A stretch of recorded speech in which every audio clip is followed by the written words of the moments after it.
Welcome to Doctors at Work. My name's Matt Daniel and this podcast is about doctors' careers.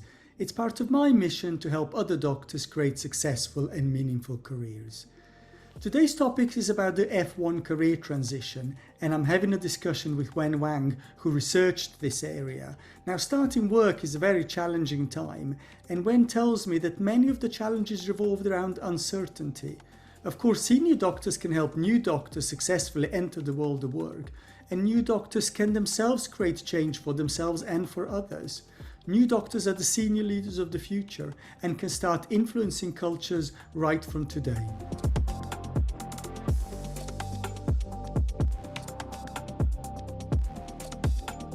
Welcome, Wen. Tell me a little bit about yourself. Thank you very much for having me here. I'm an associate professor in human resource management. All what I'm doing is I use big data, try to find out a good workplace practice can bring the best of people so we can achieve goals together. Okay. And that sort of sounds very relevant, particularly to healthcare, because at the moment I know a lot of people are facing challenges and the whole system's facing challenges. And I invited you specifically to talk about career transitions and sort of in that challenging period from going from a student into F1 and F2. What do we know about the transition that happens in those early foundation years? Yeah, this is a project we have been doing since the last a few years. You are right. Health professionals are a self-selected group with purpose and meanings. And we found the experience specific challenge and we encapsulated into uncertainty. When the postgraduates, medical students go to become first employed professionals, in the UK, we have this national coordinated training system. It's a good system. Within 2 years, these doctors rotate every 4 months. So they have a taste of different specialties. The idea is the more specialties they were exposed, it can help them to decide which specialty to pursue later on after 2 years. But in the process, it means a lot of uncertainty they experience because every 4 months rotate. They have to get into new work relationship and a new system, even to get to remember the new passcode, which is quite challenging. And for some have to change places, so there are new travel routines. But there is one thing which is really put this group in a very precarious employment position. We consider, so from research, we found they are in a triangular employment relations. They were paid by Health Education England, now merged with NHS England. So HEE pay their fees to get trained. Sorry. But they were directed to work for the NHS Trust. And even complicated, we have the lead NHS Trust have foundation, have these trainee doctors, and they were loaned to other trusts. Mm-hmm. So when the foundation year doctor need to progress, they were appraised by their director employer. And HEE is far away, didn't know what's going on the ground. Mm. That's why doctors were bullied and harassed for a lot of the issues they experienced, because they are in a very precarious employment position. They can't really voice their concern. Some of the doctors we interviewed, they're very clever people, as we all know, and just told me the trust has no incentive to voice for us, because after 4 months, we'll move to next specialty. So this makes foundation year doctors' employment condition is not good. We sort of understand their frustration. Mm-hmm. I'm interested in how are things different outside of medicine? As HR professionals or researchers, we always emphasize on the director, employee relations and commitment. But the modern society has break down this team. In NHS, we know there are a lot of outsourcings. You have this locum doctor and consultant. So the team cohesion was broken. And the trainee doctors need to learn from a supportive team. But you get this temporary doctor on temporary contract. It's very difficult for them to cope with. Mm-hmm. So one thing we want to call for NHS policymakers is to commit it to people, because all the system, all the service provided people, when we commit to people, it will help people have peace of mind and to raise their concern of patients, unsafe practice. Then they can deliver the high quality patients care we all aspire to. Mm-hmm. Mm-hmm. You started off by saying that healthcare professionals, that we're a self-selected group, and you talked about purpose and meaning, and how does that purpose and meaning, what does that mean sort of in terms of our career? How does the fact that there is purpose and there is meaning, how does that influence our relationships with our careers? That's a good one. Because health professionals, especially doctors, the group I focus on, they are very intelligent people, who can become doctors. And they choose this profession because they want to help people. Because health is just a fundamental element for happiness, for quality of life. That's one thing which to some extent become a hinder for their progress. This is what I talked to some of the policymakers. I said, when I learned the hardship our trainee doctors experience, and also, the high suicidal rates happened in the trainee doctors, we all feel shaken, such a good group of people. How could we put them in such a state? And this is what they told me. It's because your lecturers always tell them they are the clever people, but they didn't realize you're just one of the person to provide health service. I think about, there's some elements is right. That's why we are doing the research. If we lecturers made a mistake, we got to do something right. So I think one thing which we found in research is we need to keep reminding our doctors what is the purpose of your job. Because we all come here to serve patients, and patients' care bring us here. If we bear this in mind, you wouldn't mind to create it, this equal and supportive environment for your colleagues. And, we need to work as a team. It's not you work as a doctor's team and there is a nurse's team. We actually need to work together, because the purpose for us here is to provide the best patient care. So I thought that's quite important for their transition. Mm-hmm. That's the first one. What we researched, the first project survey, we received 323 responses from trainee doctors, and we interviewed 23 trainee doctors. Those people who have a better transition and learn more and have a positive perspective, because they quickly learn we are here to serve patients. Mm-hmm. It doesn't matter. I can make a cup of tea for nurse and for my colleagues, because I know they will look after me. So that's the first lesson. And second, we want to see for trainee doctors, especially foundation year doctors, even you are the most junior in the group, but you are the future, you are the leader. Mhm. So you can set the care standard, and you have the confidence to say, hi, my name is James. Mhm. You know, you can set the tone and set the standard, because clinically you are the leader. Mhm. And demonstrate the professionalism. When we talk to a lot of frontline managers, they found it's very difficult to reach trainee doctors.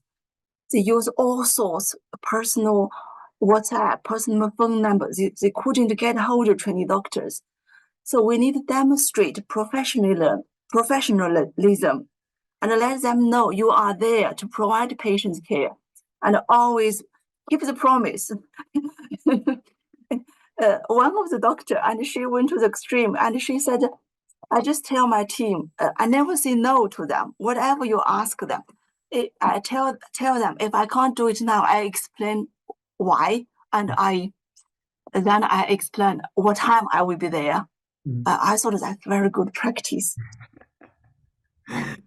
Absolutely. I like this idea that, you know, somebody who's a foundation doctor today, they're going to be the future. And I'm interested in, can you tell me a little bit more about, you know, how can a foundation doctor behave? What can they do to act like a leader, to be a leader, and to influence the environment around them? Because I completely agree with you. They have the power to influence. A lot of people won't feel like that. Yeah, so people say, "Oh, I'm just foundation doctor. I can't do anything."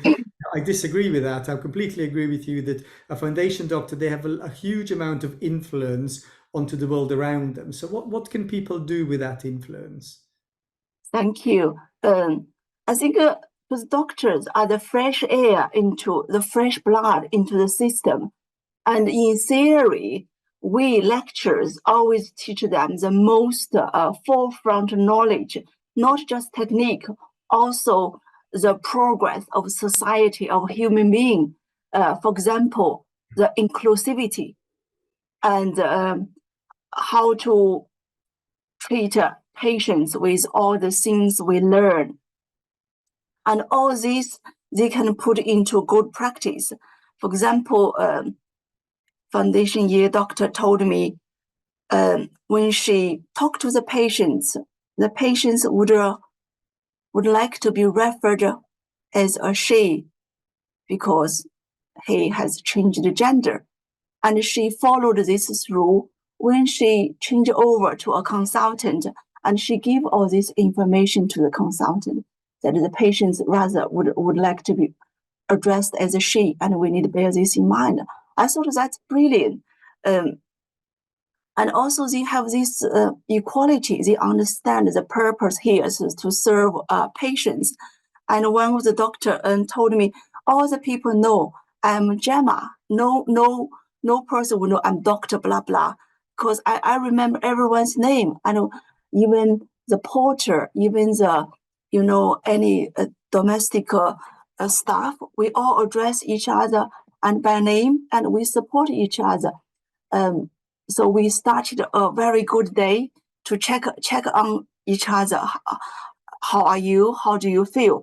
I thought this all brilliant. With each little person, you like a planet. You radiate your energy, your positivity.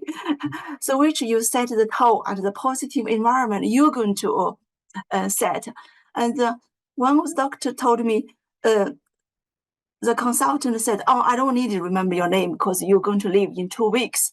But you need to have the confidence to say, no, my name is Gemma. I want you to know. You demonstrate as a new generation and a new leader. And we want to be inclusive. We want to include everyone and to provide the service together. Yeah. Yeah. I think there are some cultures, it is deep-rooted. But if we all demonstrate the positivity, it's like the wave, every 7 times you get a big one. So we keep pushing, then we can make the environment better. Yeah. I hope you're enjoying the show. Please click subscribe so you'll be notified when new episodes become available. This podcast is part of my mission to help doctors create successful and meaningful careers. You can be part of that mission too by forwarding this show to one person who you think might benefit from listening. Thank you. Now on with the show. And I think it's interesting because I would also say that the foundation doctors have the potential to influence and change much more senior doctors, and vice versa, So how a senior doctor behaves, that'll change how the foundation doctor is, but also it works the other way around. So how foundation doctors behave, that influences senior doctors. And there might be sort of some senior doctors that are very set in their ways, probably not that many of us, because I think most of us probably are open-minded. Maybe some of us lack the skills, or maybe we lack the knowledge, or we lack the attitude, but it's not because maybe some of us are senior doctors. It's not that we're bad people. It's just that we so got entrenched in our ways. We got used to stuff. And actually, it's quite welcome sort of to have somebody who has a refreshingly different way of doing stuff with a totally different perspective. And I'm not saying that that'll always land well, but often if you are a foundation doctor that does come with a different perspective, with a different way of doing stuff, I would like to think that would be welcome. I hope it would be welcome. Yeah, definitely, because there is joy at work. Yeah. We all feel achieve something by working together. It's also great. We work with different age group because we all learn from each other. And like I learn from my students how to use this train power to save money by booking train. We all learn from each other. And these young trainee doctors know a lot of these tricks and tips of social media. Yeah. It's good fun to learn together and to learn different perspectives. And also, many consultants have their daughters' sons become trainee doctors. So they would like their children was treated with, the way. Yeah. I think they are very embracing these ideas. I work with 17 NHS trusts. I talk to 8 NHS trust leaders about research finding. And some of the DMEs, they really take on the suggestion we made. For example, we said trainee doctors really appreciate the opportunity to interact with senior doctors. And one of the DME, the Director of Medical Education, told me, and he set up a mentor program because he, from the recommendation, and he wanted to offer the opportunity to interact with the trainee doctors. And he sent the email twice, and he was waiting there 2 weeks twice. No one turned up. So that's the other thing I want to tell trainee doctors. They are really good consultants and they really want to help trainee doctors. So please take up all the initiatives and all the new ideas because we all want to try. We all want to somehow can better others to better the cause we all serve for. I mean, all the consultants. So that's the other thing I want to see and engage with new initiatives. Some of the trusts are not very good to communicate the things they heard from trainee doctors and they acted upon. For example, the parking issues. They addressed, but they didn't send the newsletters to see that that's something we recommend leaders to do and to show you really appreciate the suggestions made by trainee doctors. I can relate sort of to that of putting something on and nobody turned up because I've certainly been in that position where I've done stuff for other people's benefit and it wasn't taken up and I guess sort of for me it's fine because I say, well, okay, they're not interested, so what?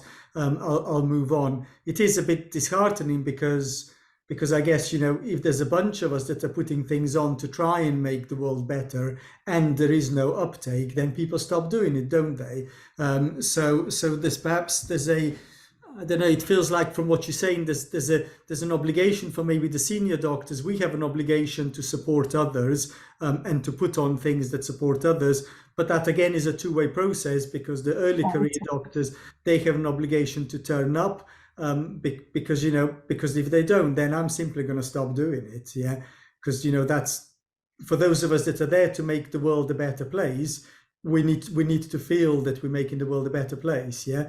Again, because if you sort of say, well, I'm not making the world a better place, I'm going to do something else. Thank you, I'm busy enough. Yeah. So I quite like that sort of fact that there's actually a two-way street here as to how people influence and help each other.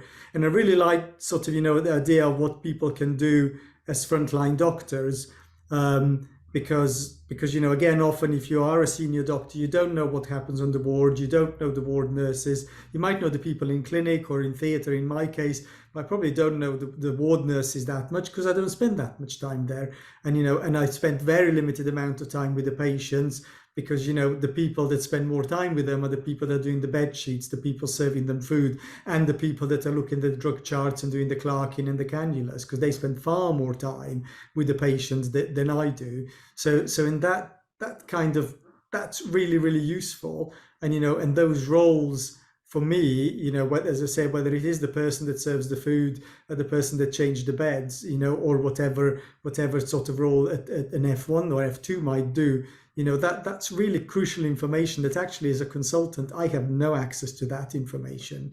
That's right. Yeah. Yeah, definitely. I feel like if we work as a team, some of the information patients probably told people serving their food or nurses, Yeah. which probably crucial, and they probably didn't think of it when doctor come to see them. But if we work as a team, all the colleagues would share those crucial information with doctors.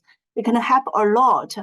And also, we have to recognize our trainee doctors' body, the body of the workforce become diverse as well.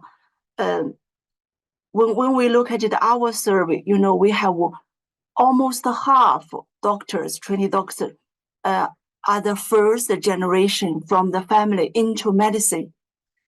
Because if you are in medicine, in research we consider there's some cultural capital. Because you would hear from, if you are from a medicine family, you would hear things going on in the ward, and all sorts of things.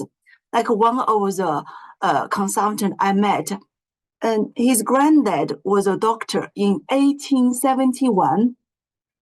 You can see the medical tradition in the family, and he talked about as a doctor, because he seems very happy and a very happy person, and really enjoy his work and really enjoy talking to trainee doctors. So I asked him the secret, and he said, in our profession, you have to learn to be self-caring. Like they all in sports, so it takes your mind off. And one of the DME told me he only take 2 days off for the last 30 years. That requires dedication and good sports.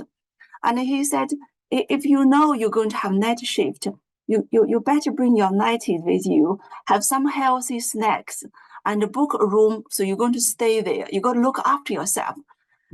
Not driving home and after night shift, because that will be more likely to have accidents.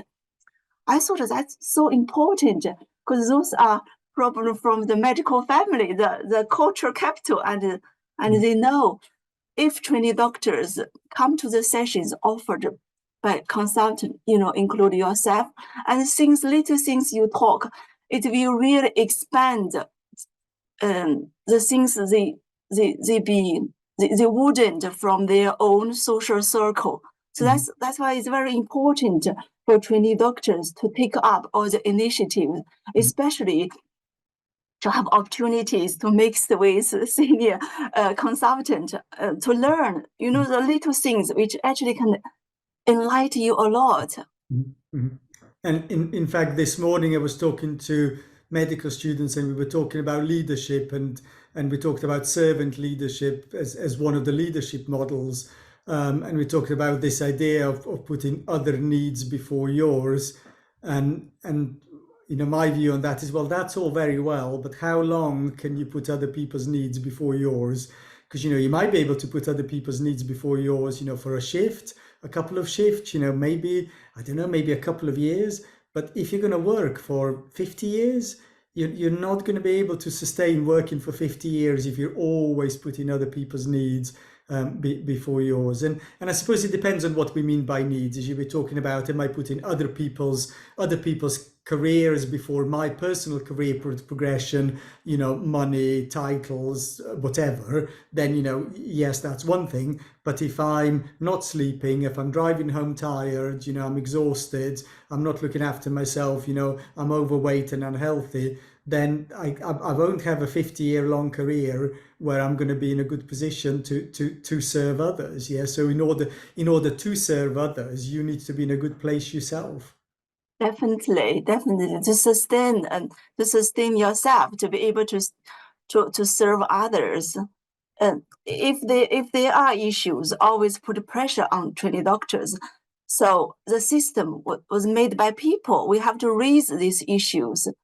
Yeah. And also the other thing which I found a trainee doctor can benefit a lot from the opportunity to engage with seniors and registrars is when as a foundation year doctor, there are always so many tasks you can do within your shift, and you don't really know which one to prioritize, because prioritizing task is so important for the overstretched system to work. So one thing they can do is they can go to ask a registrar or ask seniors when they have the opportunity. See, I have this task. Which one do you think I can keep tomorrow? Yeah. That's the skills. So this all need to mix with people, a senior than you, and even nurses, because they spend so much time with patients, they know a lot more information of the patient. They can help you to make decisions. Yeah. What else does research say about career transitions, and specifically that foundation doctor level transition? Right. So we covered always think about the purpose of the work, self-caring, being professional, bring professionalism into the workplace, and demonstrate your leadership as a future. And also engage with new initiatives, take up all the the opportunities to meet with senior people and to talk.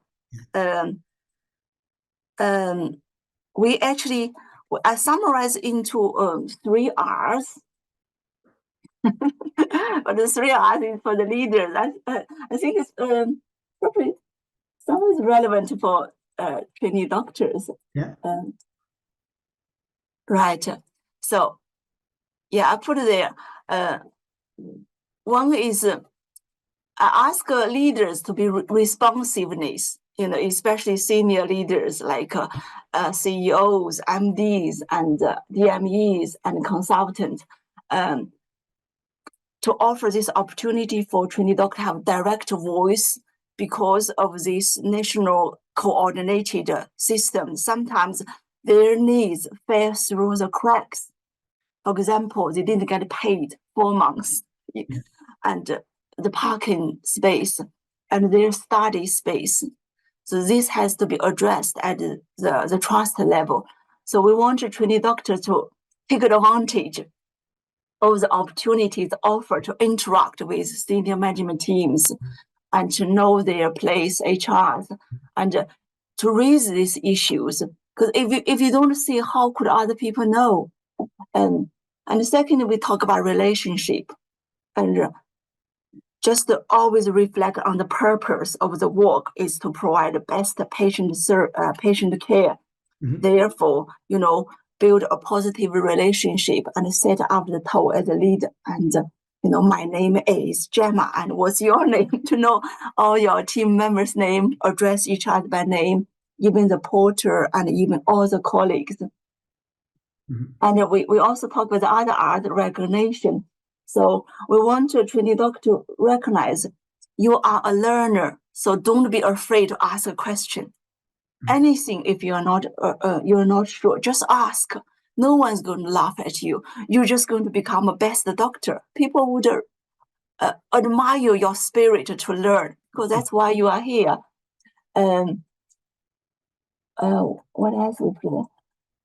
We also want to trainee doctor always bear in the mind, you are the future leaders. So recognize the leading role that you will take in the future. That's why you need to learn from everyone. Therefore, you can lead better in the future. I like that. And maybe I'll bring us to a close, Wen, and perhaps if I could just ask you to maybe summarize what we talked about, or, what will be your top tips for doctors at work? Right. Doctor are a very admirable profession, and you have a lot of respect from a lot of people, including myself. I show my respect by doing research to better your employment transition. And if I summarize in one word, you are the future leader. So you can create the system and the workplace you would like to work with. Be approachable, supportive, and be kind. And also be professional, learn from everyone, and with competence to lead. Yeah, that's wonderful. I like that. So the future starts today. That's right. Thank you very much, Wen. Thank you very much for having me.